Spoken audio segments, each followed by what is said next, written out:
Hi guys! Welcome back to Cookingee! For today's recipe, magluluto tayo ng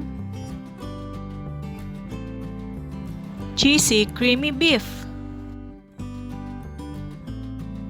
For our ingredients, here is the list. You can also check our description box.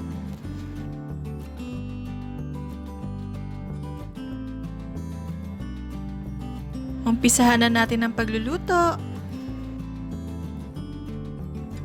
Heat oil in a pan and melt the butter.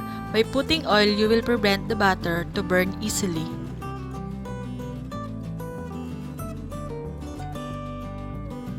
Saute the garlic for 2 minutes.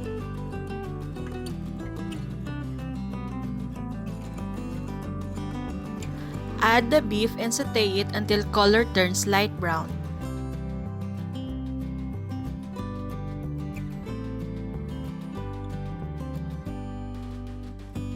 Put the Knorr beef cubes and mix it well. Make sure that the cubes is dissolved. When the cubes is dissolved, add 2 cups of water, let it boil, cover and simmer for 30 to 45 minutes or until the beef is tender. When the beef is tender, uncover and simmer until the sauce reduces. Now add the all-purpose cream and mix it well.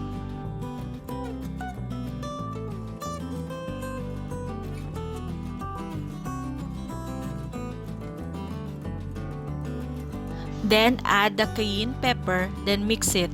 Cover and simmer for 10 to 15 minutes.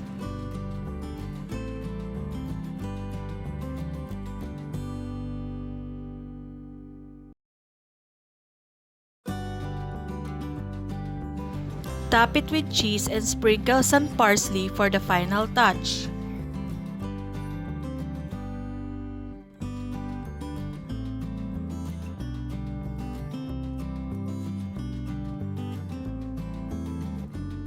Luto na! Share it with your family and loved ones. Hope you like our recipe! Please don't forget to like, share, and subscribe. See you on our next vlog!